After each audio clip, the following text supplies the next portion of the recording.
আমরা বাঙালি জাতি কিরকম জাতি জানেন? আমরা বাঙালি জাতিটা খুবই ধৈর্যহারা। চীন থেকে যে একটা হাসপাতাল করে দিব,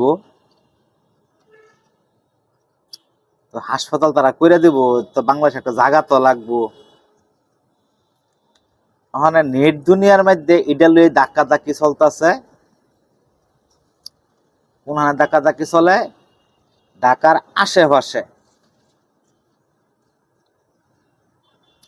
বাস্তবে কতটুকু জানি না, তবে এটা শুরু হয়েছে নেট দুনিয়ার মাঝে। তো এক পোস্ট দেখলাম যে গাজীপুরে হইলে সারা বাংলাদেশের মানুষ গাজীপুরে আছে, সবারই আসা যাওয়ার একটা সুযোগ সুবিধা হইব, এরকম ভাবে একজনের মন্তব্য করছে। যাই হোক, আবার আমরা ঢাকার পার্শ্ববর্তী জেলার একটা আছে নরসিংদী। তো এই নরসিংদীর মাঝে হাসপাতালটা হয়, তাইলেও মানে ঢাকার আশেপাশে সারা বাংলাদেশের মানুষ একটা মধ্যস্থল ধরা যায় আর কি। ঢাকা থেকে খুব একটা দূরে না, ওইটাও ঢাকার প্রাণকেন্দ্র।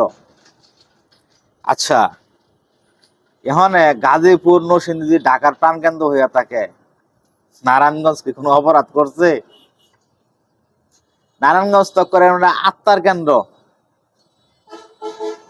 নারায়ণগঞ্জের মানুষেরও দাবি নারায়ণগঞ্জ দেওয়া লাগবো, কারণ গাজীপুর নরসিংদী যতটুক সুবিধা পাইব, যতটুক কাছে পাইব, তার সাথে কাছে আছে কি নারায়ণগঞ্জ। আর গাজীপুরের আরো অনেক আগ থেকে এই নারায়ণগঞ্জে 64 জেলার মানুষ বসবাস করে, তাহলে ওইখানে আরো বেশি দরকার। আচ্ছা, ওইখান দেখেন আবার পদ্মার পার মুন্সিগঞ্জ, ওইটা তো ঢাকার প্রাণকেন্দ্র। মাওয়ার তারপরে একটা সেতু হয়েছে, সেতুর কাজ দিয়া হইলে তো এটা খারাপ না। মানুষের যোগাযোগের রাস্তার একটা ব্যাপার স্যাপার আছে না, তো সব মিলে এত ভালোই তাই ইয়াতে হইলে মুন্সিগঞ্জে হইলে। তো ওই সাইড দিয়ে আছে কি বলে মানিকগঞ্জ। এখানে মানিকগঞ্জ তো একদম খারাপ না, ওই সাইডে যত লোকজন আছে সব তো ওই মানিকগঞ্জের উপর দিয়েই যা।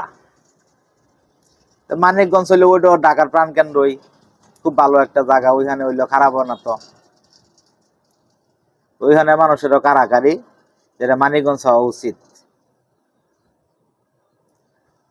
কিন্তু এখন তো রয়ে গেছে টাঙ্গাইল। টাঙ্গাইলে মানুষকে ছাইরা দিব? টাঙ্গাইলে মানুষকে এত ব্যাককল? টাঙ্গাইলের মানুষের দাবি একটাই, টাঙ্গাইলও ঢাকার প্রাণকেন্দ্র, ঢাকাতে খুব দূরে না। ওই ওই সাইডে যত মানুষজন আসে সবার চলাচল হইতেছে ওই টাঙ্গাইলের উপর দিয়ে। টাঙ্গাইল হইলে ভালো হয়। আচ্ছা, এখন এই বিষয়টা হইতেছে গা, আমরা বাঙালি, আমি যেটা খাইতে পারবো না এটা তরেও আমি খাইতে দেবো না। আছে না ভাগ যোগ কইরা খাই, এটা কিন্তু কইতো না। ভাগ যোগ কইরা খাওয়া চলবো না, খাইলে একা, না খাইলে কাউরে দিব না, অন্যটা নষ্ট করে দেন। এই আমাদের অভ্যাস। এই অভ্যাস থেকে আমরা বাড়ি আইতে পারতাছি না, আমার দেশ উন্নত হইতেছে না। আমার কথা হইতেছে, চীনের একটা অত্যাধুনিক হাসপাতাল, এটা যেখানেই